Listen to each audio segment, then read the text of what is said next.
પરિવારોમાં પણ 1G, 2G, 3G, 4G અને 5G વિશે. 1G એટલે કે આપણા વડદાદાઓ ગોળ, રોટલો, કઢી, ધોતી, કેડિયું પેઢી. રાત દાડો જોયા વગર મજૂરી કરીને જેમ તેમ ગાડું ગબડાવ્યું. ટૂંકમાં આ પેઢીએ જીવન ચલાવ્યું ને કંઈક ભેગું કર્યું. 2G એટલે આપણા દાદાઓ ઘી દૂધ, શીરો, ધોતિયું પહેર ટોપી. જેટલા મહેનતુ એટલા જ ગણતરીવાળા. શિક્ષણનું મહત્વ આ લોકો બહુ પહેલા સમજી ગયા અને આપણા બાપાઓને ભણાવ્યા. જે પોતે ભણી ના શક્યા એમને બચત કરી શહેરો તરફ તગડ્યા અને એમને નોકરી ધંધામાં વાળ્યા. ટૂંકમાં આ પેઢીએ ભેગું કર્યું. 3G એટલે આપણા બાપાઓ શ્રીખંડ, રસ, રોટલી, પેન્ટ શર્ટ, સફારી, બૂટ મોજા. શહેરોમાં બચકું બાંધીને આવ્યા. કર્કસર, સંઘર્ષ, આયોજન, સેફ સાહસો કર્યા.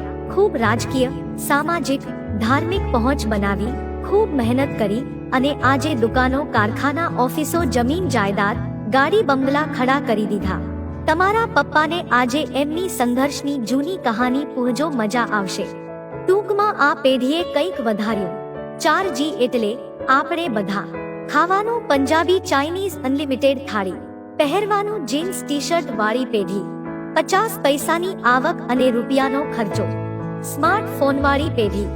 પાર્ટીઓ, ખર્ચાઓ, દેખાડાઓ, હોટલો, આબુદી વધમણ અને શેર સટ્ટાઓ. ડાયરા, ડીજે. સમજી ગયા કે લાંબુ ચલાવવું હજી. ટૂંકમાં આ પેઢીએ બધું ઉડાવ્યું.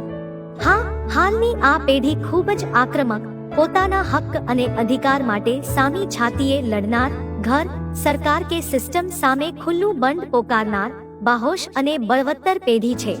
બસ જરૂર છે તો એમને સમયસર એક સાચી દિશાની, સાચા માર્ગદર્શનની અને સાચા વિચારની. હવે વાત કરીએ 5G એટલે કે આપણા છોકરા. ખાવાનું તો કે Maggi, masala dosa, Bournvita, burger, pizza, પાઉં, પોપકોર્ન વાળી પેઢી. પહેરવાનું તો કે ફાટેલા જીન્સ અને બરમુડાની પેઢી. લાઈફમાં બધું જ એકદમ સેટ, એકદમ રેડી. કોઈ જ ટેન્શન નહીં, કોઈ મગજમારી નહીં, કોઈ જવાબદારી નહીં, કોઈ ચિંતા કે ઉચાટ નહીં. લાઈફમાં કોઈ મિશન કે મહત્વાકાંક્ષા પણ નહીં. ઘરગાડી, બંગલા બધું જ રેડી ટુ યુઝ. ટૂંકમાં આ પેઢી તમારા જ પૈસે તમને પાર્ટી આપે, ગિફ્ટ આપે અને પાછા શીખવાડે કે પપ્પા આમ સ્ટાઇલમાં રહેવાનું. બોલો, પણ આ જનરેશન ખૂબ જ ફાસ્ટ છે, ખૂબ જ સ્માર્ટ છે, ખૂબ જ ચબરાક છે. જો હજી સાંભળજો. ખૂબ જ અધીરી અને ઉતાવળી પેઢી છે. લાલચ, લાડને જીદમાં ઉછરેલી આ પેઢી છે. બસ જરૂર છે તો એમને સમયસર એક સાચી દિશાની, સાચા માર્ગદર્શનની, સાચા વિચારની. તો ચાલો જોઈએ કે આપણે એના માટે શું કરી શકીએ. નોકરી, ધંધા, રોજગારને પોતાનામાં ખૂબ જ ખૂંપી ગયેલા આપણે સૌ થોડો સમય આપણા આ 5G બાળકોને આપીએ. તેમને મંદિરે લઈ જઈએ. તેમના હૃદયમાં ધર્મના નીતિ નિયમો દૃઢ કરાવીએ. વાર તહેવાર, અવસર, પ્રસંગમાં એમને સીધા જોતરીએ.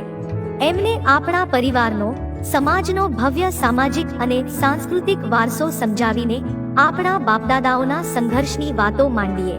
નહીંતર આપણી 4 પેઢીની મહેનત અને પરિશ્રમ પર પાણી ફરી વળશે. કેમ કે આપણે એમના માટે કરવા જેવું કંઈ જ બાકી રાખ્યું નથી. શિક્ષણ પ્રત્યે, પરિવાર પ્રત્યે એમનામાં સૂઝ અને નિરાશા પ્રસરતી જાય છે. મહેનત, મજૂરી અને પરસેવાની કમાણી એટલે શું એ એમને ખબર નથી.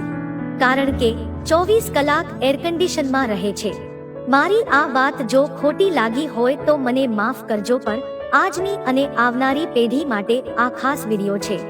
મિત્રો, તમને મારી આ વાત કેવી લાગી એ કમેન્ટ કરીને જરૂર જણાવજો.